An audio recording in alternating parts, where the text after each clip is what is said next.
सजन साईं अल्लाह मुझे दो डोलन साईं दो सजन साईं मुझो दो डोलन साईं दो सजन साईं अल्लाह मुझे।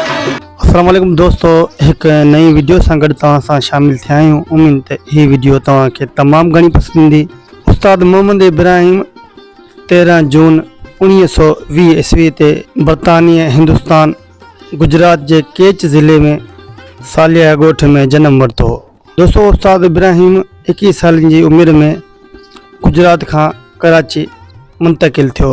उन खां बाद में 1955 ईस्वी में ॻाइण जी हैसियत में रेडियो हैदराबाद पाकिस्तान ते नसर थियो।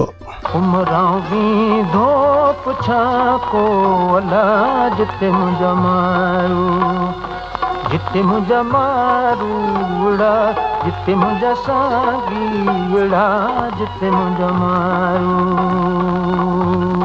दोस्तों, चयो वञे थो त उस्ताद मोहम्मद जुमन ऐं उस्ताद इब्राहिम ऐं उस्ताद मंजूर अली ख़ान 1947 पाकिस्तान जी आज़ादी जे पोयनि ॾींहंनि खां पोइ नए रुझान ऐं अंदाज़नि खे तरतीब ॾींदे सिंधी मौसीक़ी खे उजागर कयो। दोस्तों, 2016 ईस्वी में कराची में संदसि 39 वर्सीअ ते संदसि कौंसिल ऑफ पाकिस्तान हिन खे ख़राज अक़ीदत पेश कई ऐं हिकु प्रोग्राम बि मुनक़िद कयो।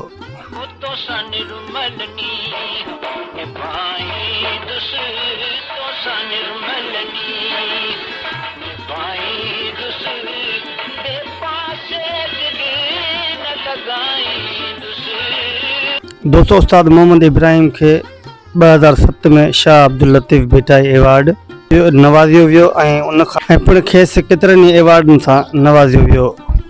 दोस्तों, संदसि वफ़ात खां पोइ 30 वरियनि खां पोइ पुटु दावा कई त उस्ताद मोहम्मद इब्राहिम उन ॻाइणनि मंझां हो जंहिं पाकिस्तान जे क़ौमी तराने खे ॻायो। उस्ताद मोहम्मद इब्राहिम 3 मई 1977 ईस्वी में हिन दुनिया मां वफ़ात कई।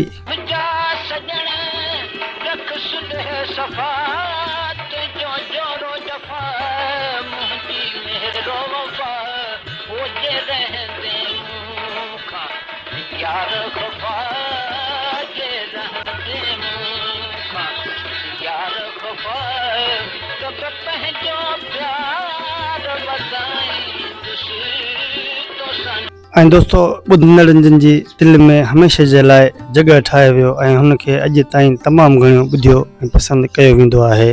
दोस्तों, मोहम्मद इब्राहिम तमामु सिंध जो भलोड़ फ़नकार ऐं सुठो राॻी हो। हुनखे तमामु घणो अवाम पसंदि कंदी हुई ऐं खेसि दिलि सां ॿुधंदी हुई। दोस्तों, हिन जा कलाम अॼु ताईं तमामु घणा ॿुधिया वञनि था ऐं माका प्रोडक्शन ते हिन जा कलाम नशर थियल आहिनि जेके तमामु घणा मशहूरु ऐं मक़बूल आहिनि।